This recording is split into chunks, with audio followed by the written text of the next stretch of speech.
which is men need to get their house in order. This isn't, a female issue. This is a masculine issue right now. And I firmly believe that every ill we're seeing in society today stems somewhere with a man not showing up. Good tribes make good men. That's how it works. But now in this modern society that we're living in, we have been conditioned to give up our tribes and basically just place a female as our primary purpose in life. You're a man living in the modern world in a time when men and manhood are not what they once were. You live life on your own terms. You're self-sufficient. You think for yourself and you march to the beat of your own drum. When life knocks you down, you get back up because in your gut, you know that's what men do. You're a badass and a warrior. And on the days when you forget, we are here to remind you who you really are.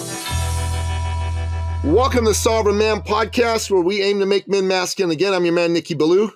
We have a very special guest lined up for you today, Adam Allred. Welcome, Adam. Nicky, glad to be here, man. I love the hat.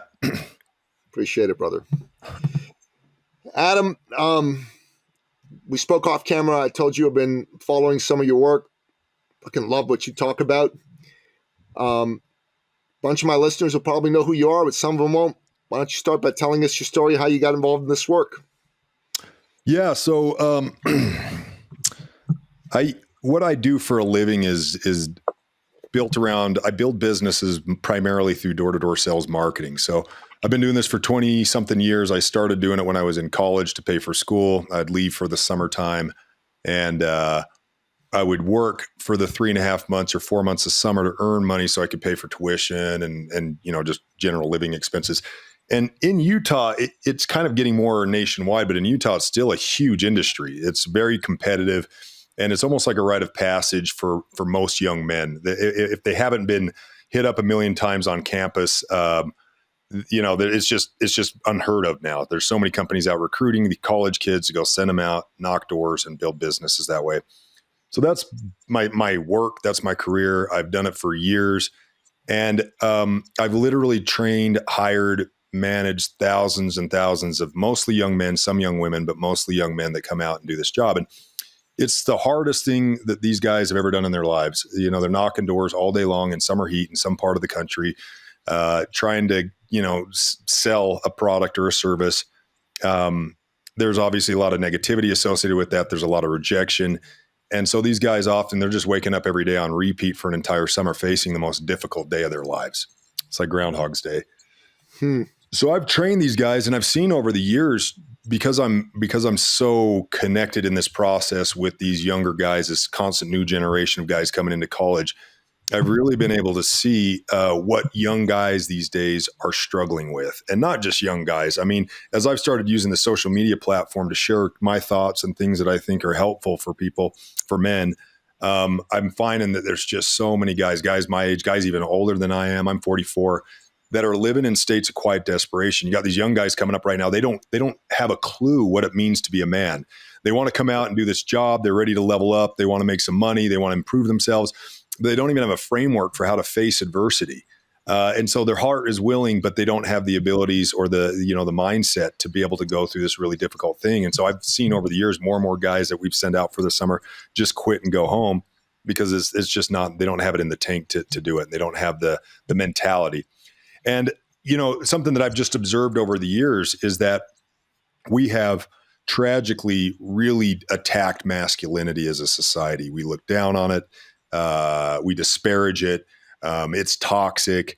And so these boys, because they, this is kind of the conditioning of society, we're seeing a lot of boys that are no longer being raised by fathers. Either the father is gone because he wasn't a man to step up and fill his responsibilities like he should have, or he was pushed out by a toxic mother who, treated him really poorly. And the court systems tend to favor females. So you have boys that are being raised predominantly by women. And even if there's a man in the house, one thing that I've observed in conversations I've had with others as well is that oftentimes he's not taking an active role in mentoring or coaching his sons anymore. He kind of shows up, he comes home from work, sits on the couch, opens a can of beer, watches football, maybe does a little bit of whatever around the house.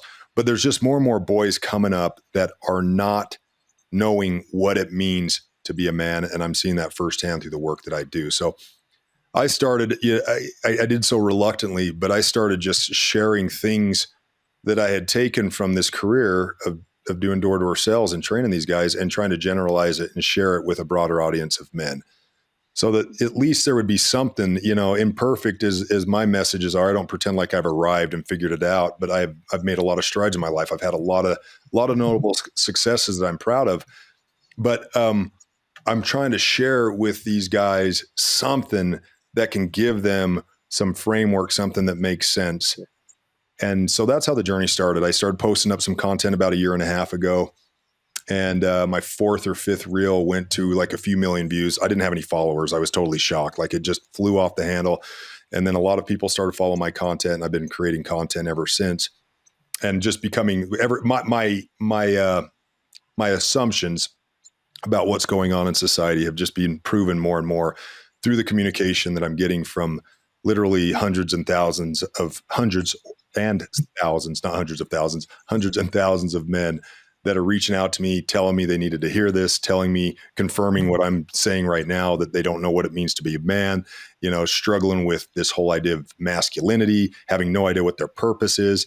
And so that's how this whole thing got started. I love it. I got a lot for me to learn from you around how, by authentically sharing your heart, you were able to get views, because that's one thing I want to figure out how to do, because this is an important topic to me. In September 2009, seemingly out of the blue, my then wife decided she didn't want to be with me anymore. And I was shocked. I should have seen it coming, but I totally didn't.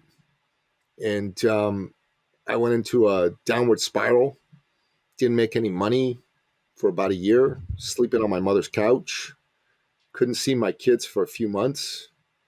And I went into a bad place. I was blaming her and not taking any responsibility. And what saved me was other men.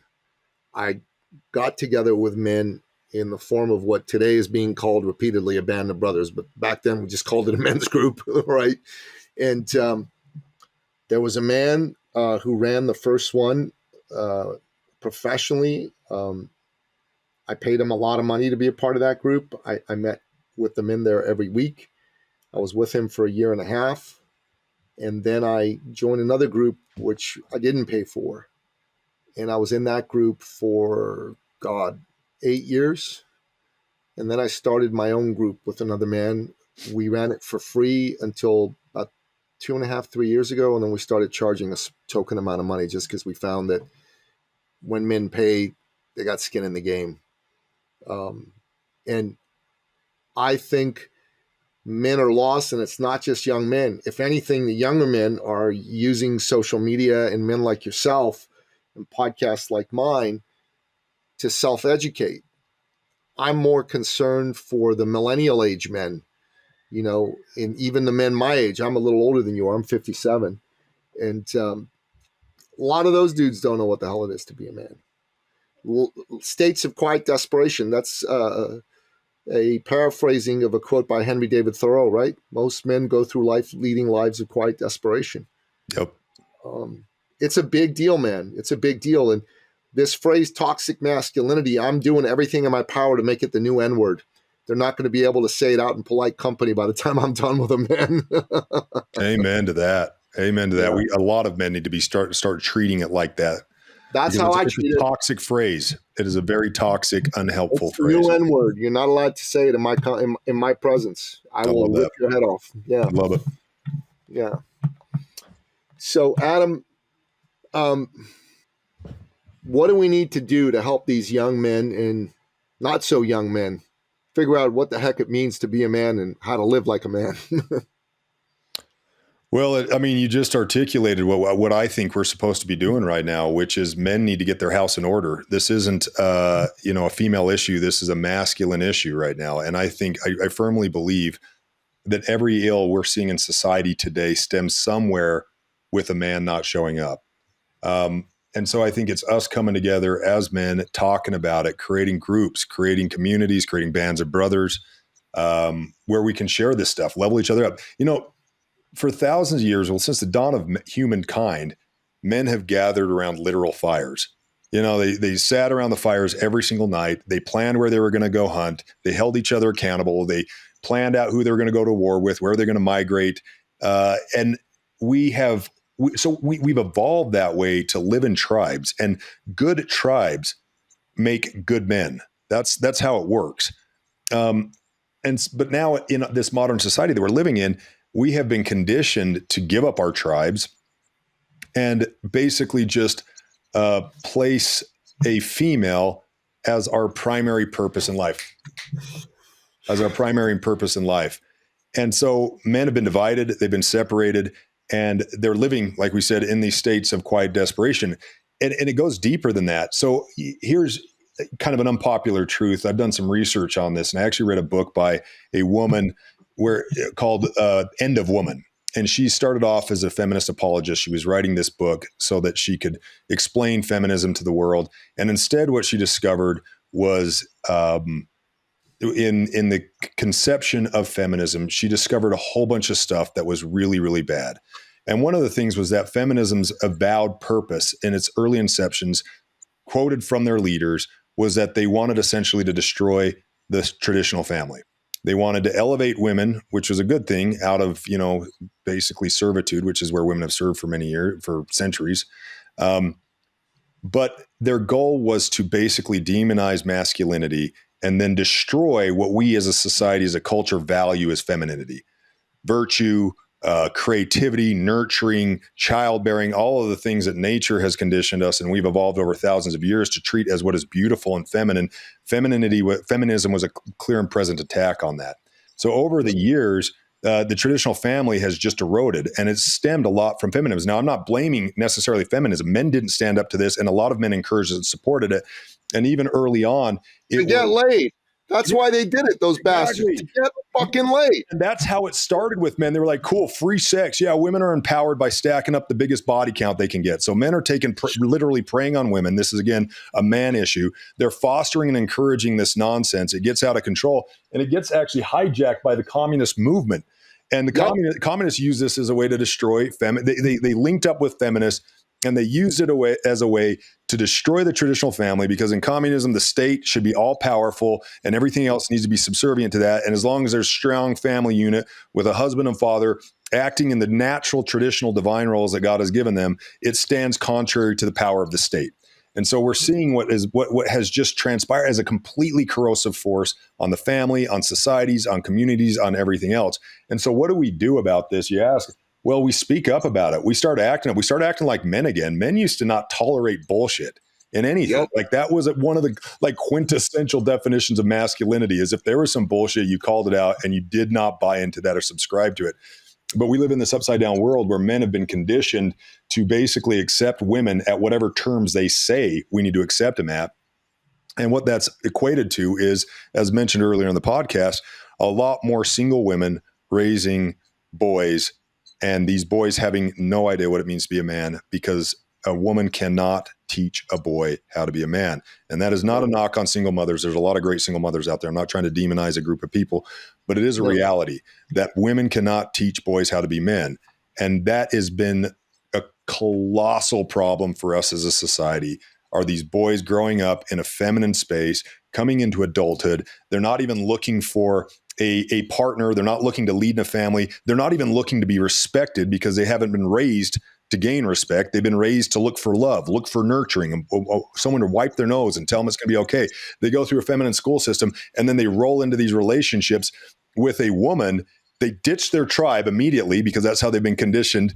And they're no longer looking to be a man in that relationship. They're looking for another mother to replace the mothers of their youth. They're looking for a woman to give them purpose and to center their life around.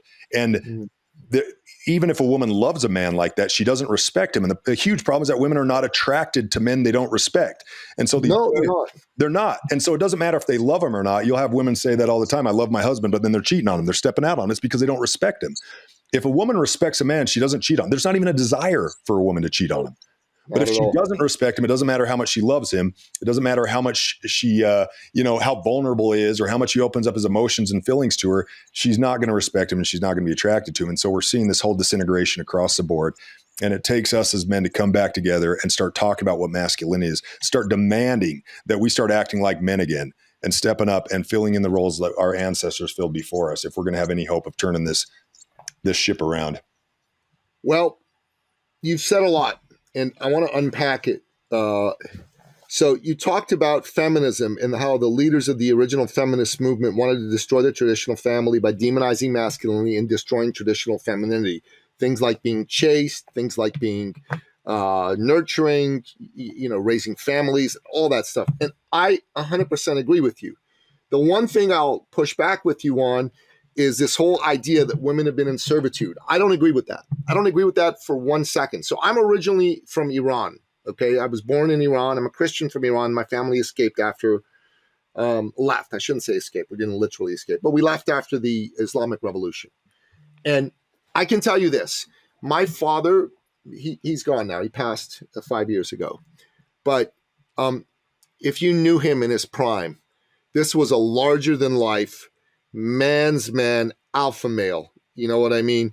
Tough as nails, black belts in 2 different martial arts, dressed in suits, custom-made suits from Savile Row in London, ran his own entrepreneurial business, made a lot of money, but also did shit like hunt and fix shit around the house, worked with his hand, like just an all-around masculine man's man, very good looking, all of that. And in public, my mother deferred to him. Okay. But my mother fucking ran the family. You know what I mean? And this is how it was in all of Iran. This wasn't just my family. Yes, in public, the dads, the father, the man, big deal. Kids need to go to school in Europe. Go make money and make it happen. Okay, sweetheart. I don't like our neighborhood. Go buy a house in this neighborhood and I'll tell you exactly how I want it built. Okay, sweetheart. You didn't make enough money last year. This year you need to make $250,000 more. You got that? Okay, sweetheart. This is not a joke. This is how my house was. And it wasn't just my house. It was everybody. Iran, a traditional society where the feminist movement in the West thinks women are oppressed. Bullshit. They just let the men think they're in charge. Women have always been in charge. There's a reason why they're in charge. They have half the money and all the pussy. What do men want? Money and pussy. That's all we want. When they're in charge of that, we will do what they want. We will do what they want. And that's a fact.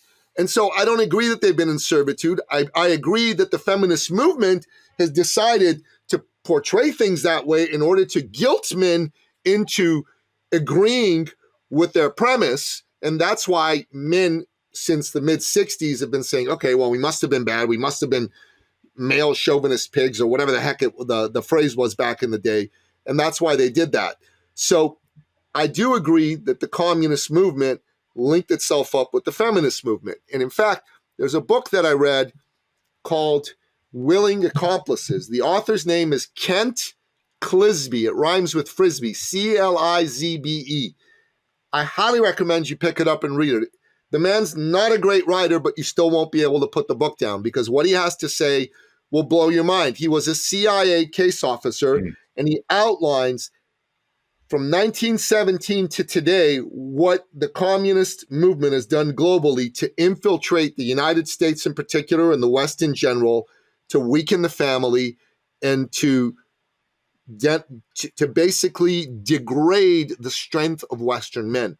And it's been extremely successful, as you've stated. And there's another fellow, a Russian KGB agent named Yuri Bezmenov. He has a 2-hour video that's available on YouTube where he outlines the KGB's country destabilization unit, which he was in charge of, and how they decided to infiltrate America and start to weaken it. This is a multi-decade thing that's been happening since basically 1917. And the only thing that has put a stop to it, in my opinion, maybe temporarily, maybe for good, we'll have to see, has been the election of Donald Trump. The election of Donald Trump is a backlash by the forces of traditional freedom, traditional masculinity, traditional America because they said, enough of this crap. We're not going to let these people destroy our country.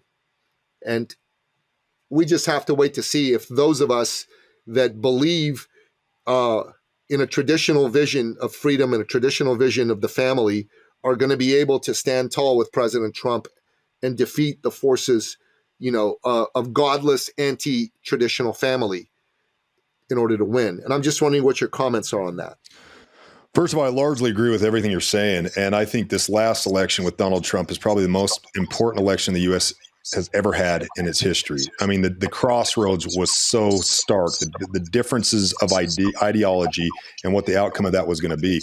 And when he got elected, it was like the world went from black and white to color high definition for me. I was like, oh my gosh, I'm a business guy. I know a million other business guys. We all felt the same way. Okay, now we're bullish. Let's go. We've got a government that actually makes a little bit of sense now, or a lot of sense. I'm a huge fan of Donald Trump. So I still have his flag hanging on my house, and I've had it there for months now. I love the man. I think there we go. See what that says? I can't see it. It's blurry right now. Endorsed by President Donald J. Trump on Truth Social. This is one of the books I wrote, basically. Let's go. That's notable indeed, man. I love it. So I agree with you on that. With Donald Trump coming in, we have a fighting chance now to actually turn things around and start making America great again and make it just sane again. Let's not even talk about great. Let's just make it sane again.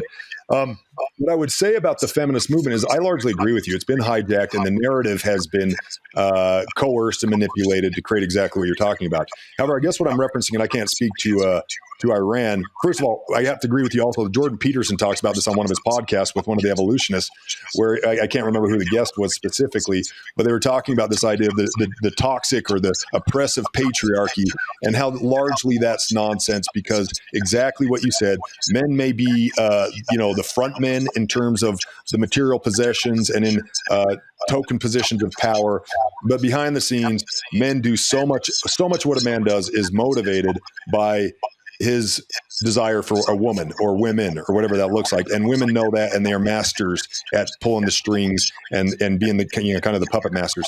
So I agree with you on all of that.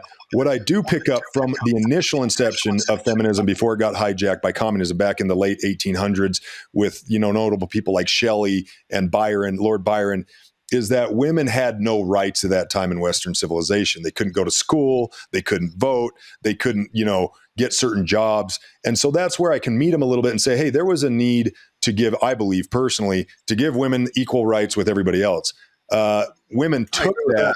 And so that's what I'm referencing, I should say, when I'm talking about, I shouldn't say servitude, but when I'm talking about, in my opinion, what there was a need for a change, that was what gave them the moral high ground. And then they use that to push all kinds of bullshit into the narrative that's absolutely insane. And so I think to answer your question on that, that's where where I'd land on that.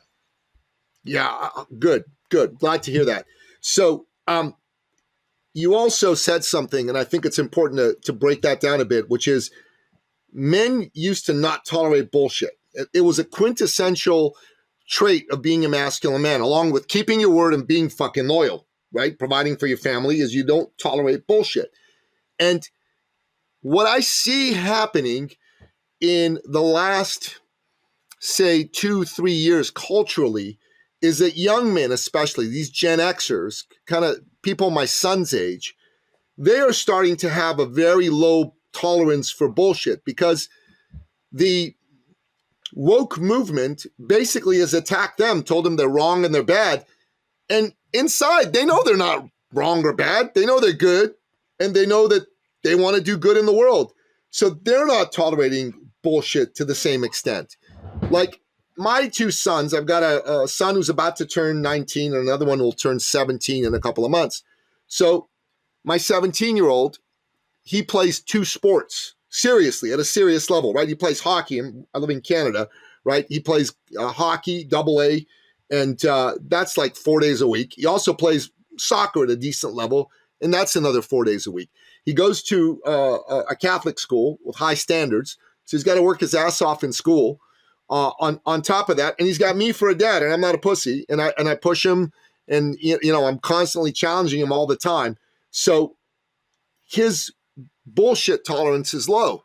And my older son, the one who's about to turn 19, he was all set to go to college in the fall. And he got a job with the company that I hired a couple of years ago to help me get fit, because I was 227. I lost 58 pounds. I got down to 169 and all that good stuff. I got my sons to work with him, and my older son and the owner of the company hit it off, and he hired him. And 2 months into his job, he comes to me and he goes, "Dad, how'd you feel about me not going to school? I want to work full time." So I called his boss, who has become a friend of mine, and I said, "Hey, you offering him a full-time job?" He says, "Yeah." He says, "Listen, I don't want to step on your toes, but I think this kid's good and I think he'll do well. And, school isn't what it used to be." Right. And so what I said to him was, "Okay, go for it, kid. Go for it." So he's 18 years old. He's working 7 days a week, probably 10 hours a day. He's training people and doing online coaching. He's making money, so he's not a burden on his mom. He's not a burden on me. He knows what he wants to do with his life. And a lot of his friends may not be in the same position he is. I mean, they're not, working full time and all that jazz. But they're all thinking, screw this BS that people are saying, that just because I'm a man, there's something wrong with me. And they're not tolerating that. And I feel that's a good thing. They need guidance from men like you. They need guidance from men like me. But boy, they seem to be less tolerant of bullshit than, for example, millennials. And I'm wondering what your thoughts are on that. Well, to speak to that, Trump won the youth vote by, I think, 36 points. So it was a massive landslide in terms of that voting block. And I can speak anecdotally, if I can say that right, that I, in my own sphere with young guys that I'm working with and with even, younger kids in high school that are, I got a cousin that lives down the street. These guys are all huge Trump supporters. And it's exactly what you're saying. The left has nothing to offer them. Nothing. Yeah. The left has said, you are bad for being a man, and their fathers might have accepted it. But I think what they also observe is that a lot of men are just unhappy. I observed that, and I'm 44. When I was coming up, my dad wasn't unhappy. My dad's a very happy guy. He's very successful. But I could look around and see so many men, even in my own family, that were older than me, older men, my dad's age, and they were just going through the motions of life. They were completely unhappy. This whole quiet desperation, they're checking boxes of responsibilities. They had been conditioned or neutered by culture, by society, by state and church. And then you've got, these younger guys looking at it and saying, like myself, when I was coming up, I don't want that. I've got to pick a different route than that. I'm smart enough to observe that doesn't look like the answer for me. And so I'm going to bet on myself and take some risk. And I think you're seeing these younger guys coming up. I think they're like, dude, this is bullshit. I'm not buying into this. And when you have somebody like Trump coming up and he's saying, look, this is bullshit. And I'm going to show you Trump, whether you like Trump or not, I love him. He is a masculine man. That guy doesn't put up with bullshit. He doesn't get knocked down. He just keeps going. You can't stop that guy. He speaks his mind. He doesn't care if people are offended by it or not. He says what he thinks. The guy is a freaking titan. And he's a guy that I think a lot of these young men, because there is no option for them on the left. There's nothing as a role model or somebody they want to be like. Tim Walz, are you kidding me? Like, how could that guy inspire anything? And then you got Kamala Harris, which is probably the most repulsive candidate that we've ever run for president in the history of this country. That's what the left's front runners are. This is them. They're looking at it and saying, no way. And then they listen to a guy like Trump who's saying, you know what, bullshit. I'm calling bullshit on all this stuff. We're going to change things around. We're going to make America great again. And I think a lot of young men are attaching, he's going to make masculinity great again, because this is what a masculine man looks like. Amen. Amen. I wholeheartedly agree. Nonetheless, what you said, I think young men need to pay attention to this, right? Men need to get together. I mean, from time immemorial, it's one of the things we say in our men's group here. Men have gotten around fires, and they've talked. They've talked about important things. They've gotten ready to go to battle the next day, and getting around fires means you're a member of the tribe. And good tribes make for good men. A man who's not a part of a tribe is a lost man. He's a lost man. So what we want to do is we want more men to metaphorically and physically get together with one another around fires, if at all possible. And I'd love for you to talk about that at much greater length. So, I get surprisingly, but it's also super encouraging, is my message on my social media, as you know, is one guy talking to other guys, straight talk, like not trying to sugarcoat anything. My thoughts, I'm not pretending like I'm some sort of prophet character that's got it figured out and everybody should follow me, but I'm just trying to say what I actually think. And I think another thing that's going on in society is we're checking out of the experts. We're checking out of the establishment. We know that it's lied to us, it's manipulated us, it's taken advantage of us, treats us like fucking livestock. To the establishment, to the powers that be, we are basically just a resource for them to bleed until the day we die. That's it. And Amen. People are checking out of that, and they're checking out of the experts, because the experts are constantly wrong, or they're constantly bought and paid for. And even when they're not bought and paid for, they've gone through some bullshit liberal education. And so they're giving the absolute worst kind of advice. That's not every expert. There are some phenomenal experts out there, but you have to be really choosy, because I think most of the quote experts out there are actually just full of horseshit. And I think a lot of people are seeing that. So I get what I was going to say, though, is what's really encouraging to me is in this space of one man talking to other men, I have had more and more women following my content. I went from probably 10% of my, of my audience followers to 35% of them are women now. And most of them, there's some of them in there that are just pop off and they're just there to like stir the pot or whatever. But most of the women are very supportive. And what I'm saying is resonating with them, because they know that they want it as well. This is resurgent. It's not just waking up a masculinity. I think a lot of women are waking up to this as well. And I'm having conversations with them. I had a woman message me, and I've had this a few times. A woman messaged me and she said, my husband is just not leveling up. He's not getting after it. What can I do? I talk to him. I try to, get him to light a fire under his ass so he can go out there and be a better man, but it's just not happening. And what I told her, and what I really believe, is it's not the message that's wrong. It's the messenger. A man, whether you're being encouraging or not, it's probably going to come across as criticism. But even if it's not coming across as criticism, if it's coming across as genuine encouragement, a man is going to feel it like he's deficit. And a man never wants to feel that way from his woman, no matter what, no matter how encouraging it is. A man does not want to feel like from his woman that he is failing. So no matter how much she tries to present it in a way that's palatable to him, it's always going to come across like I'm failing some way. So it's not the message, it's the messenger. And this is what I always tell him: get him around good men. Because if he is with good men, he will hear that message. He will see that message in the lives of those good men that he's around, and he will naturally begin to transform and level up with those guys. We all know this. We hear this all the time. You are the sum of the 5 people you hang out with the most. But these guys completely cut themselves off from that. So to your point, they're just lost. It's this generation of lost boys, of lost men. They're in this space where the woman is running the house. They're basically just like an ATM machine. They go out, work, bring home the money, pay the bills, and the woman is running everything. And so when you cut a man off from his tribe, you're basically neutering that man. And that's the most important thing I try to convey to these women is get your men around other good men, and you will you'll see him start to level up. You will see him start to get ambition back. You'll see him start to get his work back and to get his purpose back. And you'll start to see this enthusiasm for life start to come back into this man, because he's spending time with his tribe and he can unload his bullshit there. He can't unload it with his wife. You don't destroy the piece of the home that you're trying to protect by coming home and unloading all your bullshit at home. You take that to your buddies. You're like, because one, your wife can't help you with it anyways. At most, you can be a sympathetic listener, but it's going to put her in a place of anxiety. It's going to put her in a place of fear if she sees you as weak. And your job as a man to be the rock for her, not to be like some whiny ass little bitch that's unloading all your shit there. That's not your job.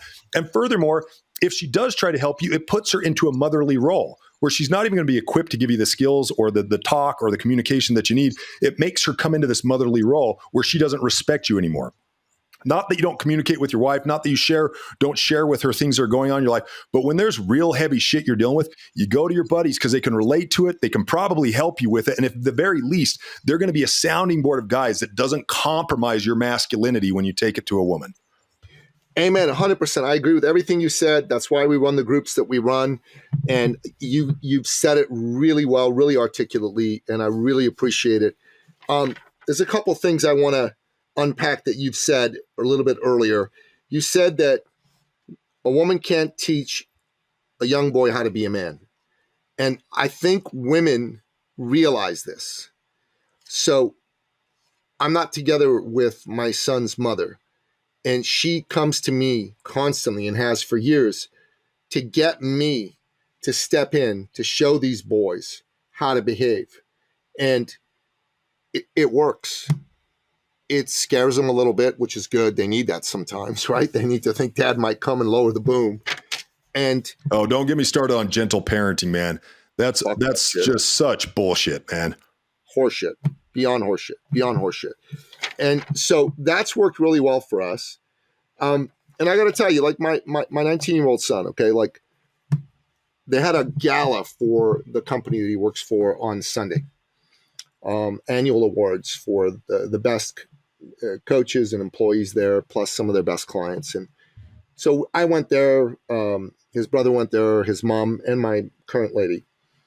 And we were sitting at a table, and I got to meet a lady there who one of her kids was a client of theirs, and she became a client. And so she said, oh, so why are you here? And I told her, well, you know, I'm a client and my son is Kayvon. And she says, oh, Kayvon's your son. And I said, yeah. She says, oh, no, he's such a good boy. And he's so young, too. And I go, yeah, he's 18 still. He turns 19 on Saturday. So in 2 days, he turns 19. And she said, does he ever thank you for what you did for him? Does he ever tell you did a good job? And I go, not really. She said, but he should tell you that. And I kind of thought about it. I said, ma'am, my son is 18. He's working full time, 7 days a week. He's up at 4:30 a.m. most days to go to work. He's making money. He's not a burden on me, and he knows what he wants to do with his life. I raised him. That's all I need. That's all I need. I know I did a good job. I don't need him to come tell me that. I don't need him to come tell me that. You know, pats on the back are for women. I think women need those. Like, you got to encourage women a lot more than men. And pats on the back are for folks who know they fucked up. If you know you haven't fucked up, you're doing a good job. You don't need a pat on the back. Yeah, the reward is the result, right? Straight up, man. Straight up. And, you know, I think women, there's a lot of women that have been sold a bill of goods by the culture of the last 60 years. So there's a lot of women that have been fooled into thinking, oh my God, I don't need a man. They're women in their 20s and 30s, right? And then you see them when they're in their 50s and they're like, oh my God, what the hell? I need a man now. I wish I'd had babies. And my current lady, so like I told you, I'm 57. She's around my age. She ended up not having kids. She was married and, you know, she ended up not having kids. And her biggest regret in life right now is that she didn't have kids. She cries about that. You know, it's horrible what these people have done to women. It's worse what they've done to women than men, because they came at them under the guise of empowering them. But what they really did is they cut them off at the knees. Yeah, I couldn't agree any more with that. This is a subject that's really close to my heart. Women have absolutely been lied to, and it's so obvious when you get out of the bullshit programming, right? It's like saying, okay, we have as a human species, we have two biological mandates that are just ingrained into every person in every species. I should say, not every person, every species. It's to survive and it's to procreate. This is it. Like, those are the two fundamental things. Everything else outside of that is kind of a side quest. And so you're saying to me, when you listen to this feminist drivel, this feminist just shrill bullshit about how women have been oppressed, children are a burden, home life is destroying them, it's so obviously a lie. Because look, 85% of men, when polled, say they hate their jobs. They do that because they're showing up. They're taking care of the people on their watch. Most guys don't like going to work. They're not passionate about it. They're doing it because they're taking the higher road to provide for other people. That's what they're doing. You're telling these women that the incredible, awesome, beautiful, iconic part of this life experience to procreate and bring children into this world and have these intense, beautiful, dynamic relationships, that you want to trade that for a W-2 and a boss? for somebody that you have to answer to, that's going to give you, a bunch of work that you generally don't want to do so that you can buy things? You think your Gucci bag or your new model Tesla or whatever it is you're driving is going to make you feel special on Christmas when you're 50 and you have nobody around you that doesn't really care about you? You got girlfriends that you can go drink wine with and, bullshit with, but you think that's better than having a family around you? Like, I'm a business guy. I've been really successful in business. I'm really grateful for my career. I actually feel fortunate because I love what I do. I'm passionate about what I do. Not the social media stuff. This is great too, but my actual business, what I do right now, I love it. I'm passionate about it. And I feel like I have no limits. I couldn't ask for a better career for me. Damn. If I take everything that I have done in my life, including my career and all the notable achievements that I have in that, and add it all together, it doesn't even come close to the value and the fulfillment and the joy that I get out of being a father. Doesn't even come close. There's not even a comparison. Like, my children are my masterpieces. They are the greatest thing that I have ever done with my life. And I know that as a man, I can say that just as an empirical fact that this is true. This is where people find their greatest joy, their greatest fulfillment, their greatest happiness is in the family. It's in your own tribe that you get to create. You get to create another human. You think like selling a business, which the vast majority of people will never do, selling the business for a multi-million-dollar exit, as cool as that sound, is even close to creating another human? It's not even in the ballpark. It's not even the same universe. It's awesome. I'm grateful for it, but it doesn't even come close. And yet this lie has been perpetuated for so long. And tragically, I think because women are emotional, they're very easily manipulated when you pull at the emotional strings. You tell them they've been oppressed. You tell them they've been taken advantage of. There's still women in this society today, a lot of them, that feel like society is keeping them down. And it's just because someone's telling them that. They've got in their head, they're saying it over and over again, and these women say it without any clue what they're talking about. They can't even tell you how they're oppressed. They will just say it because it's this perception that's been propagated by this intensely corrosive evil force. I can't think of anything worse for society than feminism. Now, don't get me wrong. I'm all for empowering women. The best people in this world that I personally know, my favorite people in this world are women in my life. My mother is the best human being I know, and my wife is the best human being I know. So I'm not taking anything away from that. I would do anything for her. If she wanted to work, she doesn't. Thank God. I want her to stay home. But if she wanted to work and give her fulfillment, I would support that. I want a woman to do whatever she wants to do with her life. But that is not the same thing as the feminist movement, and they get convoluted as the two. So when you say feminism is bullshit, they take it as you're saying female is bullshit because it's become their identity because of these emotional manipulations that this manufactured messaging has ingrained into their minds and hearts. Yeah, female is wonderful. Femininity is wonderful. Feminism is bullshit. Yep. And that's the truth. And I think it's very important that men have people like you who articulately speak the truth. I know in this short conversation that we've had that everything you're saying is what you honestly in your heart believe to be correct and true. And that's what has what you say be so compelling.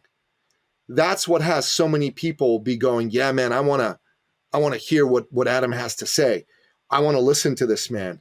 That plus the fact that they know they're being lied to by everybody else, out in society. And it's so important that there's more voices like yours. I have a good friend of mine. He has a men's organization called the Order of Man. And he's got about 1,000, 1,100 men that are a part of it. And, when he heard that I started my own men's group, he was a little taken aback. He says, are you competing with me now? I'll go, competing with you, man. No, man, I'm uplifting you, brother. I told him, I want you to be 10 times, 100 times bigger than you are today. He said, you do? I said, look, think about it. If you had 10,000 men in your group, let's say there were 10,000 men like you that had 10,000 men that followed them. 10,000 times 10,000 is 100 million men. There are 4.25 billion men on the planet. 100 million men is a drop in the bucket, man. It's not even close to what we need. I need to create more guys like you. I need to empower more guys like Adam Allred. I need to give my energy, my heart, so we all together can get from the several thousand or tens of thousands of men that are getting this message today to several million, several 100 million, and then billions. That's when we're going to truly change the world, man. That's Well, what I'll tell you in that vein, when I came into this space, I felt like I was an island. I mean, I've got good business partners. I've got good guys around me. I've got an awesome tribe. It's something I've had for most of my life, except in my first marriage. I did largely give that up, but I learned a very valuable lesson from my first marriage. But for almost my entire life, I've had a good tribe of guys around me. Even so, I felt like I was the only one saying this kind of stuff. And I felt like I was an island. And I was like, I got to say this, and I know it's going to be unpopular, and there's going to be a lot of pushback. And there has been a lot of pushback. There's been far more support for it, but there's been a lot of pushback to the messaging, which is the natural course of things. When you tell the truth, if it is the truth, it's going to offend people. It has to, if it's the truth. But what I have found in this journey over the last year and a half is that there's so many guys like you, Nikki, other guys in this space that are speaking up and doing and saying the exact same thing. So many guys. I feel like the pendulum is swinging, and we're at the vanguard of that. And it actually gives me so much encouragement to see other men like you, your buddies, other guys I know start men's group that are saying the exact same thing. And we're trying to wake men up, and men are waking up. And to me, this is, to your point, like, this isn't a competition. This is synergy, man. This is saying like, hey, we're on the same page. There's more of us than we thought. There's an army of us that feel this way and think this way. And if we really like put our efforts into this and unite with each other and share this message, we have a chance to make some real change in this world. We have a chance to make the next generation a much better group of human beings than this generation because of the messaging we're sharing. So I'm with you, man. I'm super encouraged by this. I love these conversations and these podcasts, and I love the way that you're articulating things because you're telling the truth, and I can tell it the same thing. What you're saying is what you authentically believe. And I want to say one more point on this. I think a lot of people miss this because we have been conditioned by society to be accepting, tolerant, politically correct. And so everybody goes around thinking that they got to be nice. And nice is the absolute worst way to be, because being nice, in my opinion, is being dishonest on some fundamental level. You're not saying what you really feel. You're not acting the way you really think you should act. You're trying to be nice so that nobody gets offended. And so this is a reason why nice guys finish last, because I heard this recently, that the highest frequency a human can emit, the highest frequency is authenticity.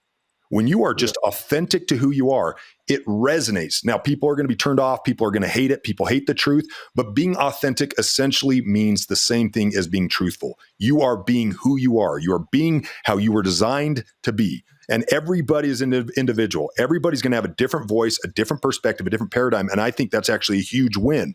But you have to be authentic about it. If you trade your authenticity for anything else, acceptance, if you trade it to get a promotion at work, if you trade it to get that girl, to like you, as soon as you trade your authenticity, you are literally putting yourself in a prison of your own making. And guys get stuck in that place, and they don't know how to get out of it. And they know they're miserable, and they know they're unhappy, and they know that whatever's going on, it isn't working for them. But so much of this is because they're not waking up to the fact that they're not being who they were made to be.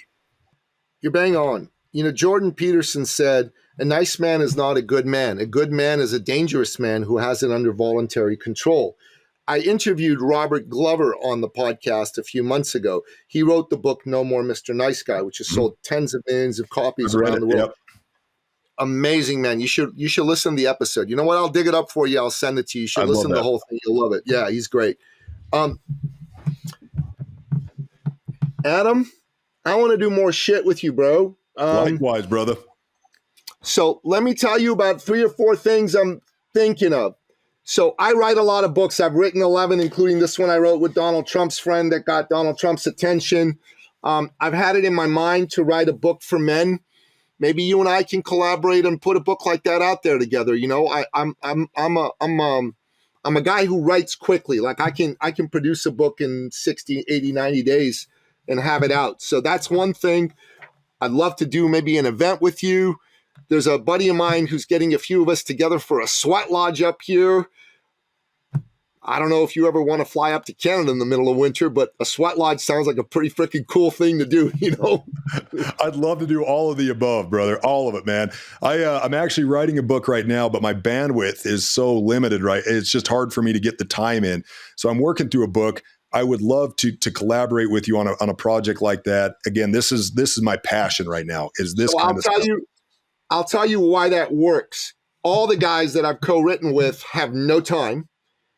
and I'm the writer in the writing partnership. All we do is we talk, I get the ideas, and I put it together, and I shove it out, and I get it done quickly. So this book, 300 plus pages, the vast majority was written by me. Now, this took us 6 months to do because it's 300 plus pages.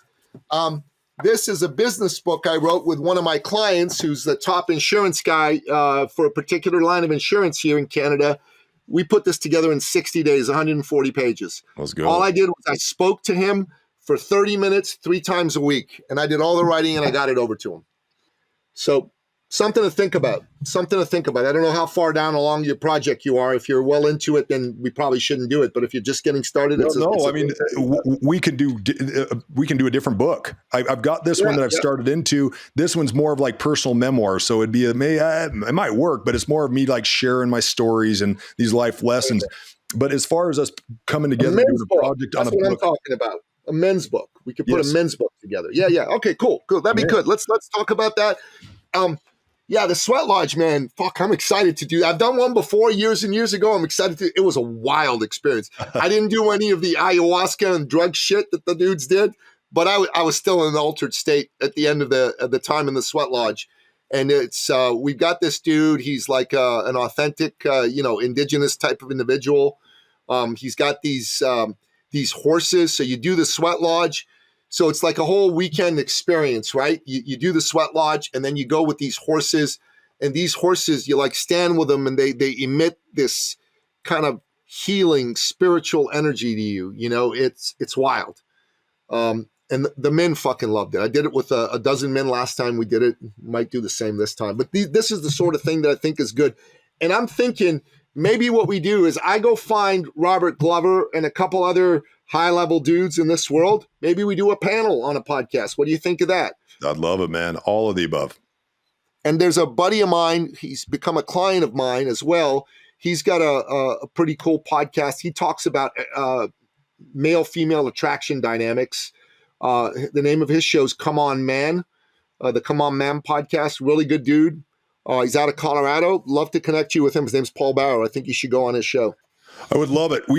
Me and my team have just launched a men's group as well called Doughboys. Oh, cool. Doughboys is a spectrum in my mind I've always used. On one end of this of masculinity, on one end of that spectrum is the harmless Pillsbury Doughboy, poking his stomach and he giggles. On the other end of that spectrum are the hard infantry soldiers of World War I that, were willing to lay down their lives for God and country in the worst of conditions that it could ever be that this world could throw at them. And I've used that in my own head as a barometer. Am I being the Pillsbury Doughboy right now, or am I being the infantry guy? So I've launched that as a way to do exactly what you're doing, to try and really rally guys together into a tribe again and sit around in our case, we're creating a show launching next week. We've done it over the summer where it is literally sitting around a campfire, talking about masculine issues. We were filming it all summer. We're actually launching an indoor studio show because it's freaking winter right now and it's not great for equipment to be outside, but it has a fire in the middle of it and we're doing the exact same thing. So I would love to have you on that show for sure. We launch it next month. I'll let you know more details as I don't know exactly what day because we're putting together the studio and everything else, but I would love to have you on that show, and anybody else, any of these other guys that are working in this masculine space. We got to come together. On your show. Paul is a rock star guest. He's a rock star host and he's a rock star guest. He's amazing. You should have him on your show. I'm going to introduce you to Larry Hagner, Ryan Mickler, and a few other dudes. This idea of a show around the fire, I'm digging it. I'll fly up to Utah in the summer if you're going to do that again. And I'm going to do that here in Canada as well. Maybe you want to come and fly up and be around the fire. Yeah. I'll make it happen. Okay. Fuck it. This is good. So tell me about the name of your program and your website and all that so we can let the folks know. Yep. Adam Allred Official is where I just do my content, what's coming from my heart, what I think is helpful. Everybody can judge for themselves. I feel like it's helpful for them, but that's my social media handle. I don't have a name for the show that we're launching next week or next month. We're working on that. But the men's group that we have is the Doughboy Nation. You can look it up. It's DGHBOY. But Doughboy is the name of it. And we've already got it. We just launched it last week and we've had members signing up already. we've got a large group, and it's actually basically an extension of another group that I've been doing where I've got hundreds of members in it, which are basically my guys that are my sales reps. I teach them on all this kind of stuff, masculinity issues. I teach them on it's more technical training, sales stuff as well included in it. But this launch of Doughboy is basically an extension of that group, just made for a general audience of men. Okay, great. We're going to make sure we put all that in the show notes. Adam, we're going to talk offline. We'll get a few of these things going. God bless you, man. Thank you for the work that you do. And thanks for being such a powerfully real, authentic voice. Like, this was great. God bless you, Likewise, brother. This is one of my favorite shows I've ever done, man. I love your energy. I love the way you articulate things. This is fun. This is synergistic. So likewise, and God bless, brother. Thank you. Thank you. Thank you for listening to the Sovereign Man Podcast. If you're ready to take charge of your life and become the man you've always wanted to be, we invite you to join the movement at sovereignman.ca.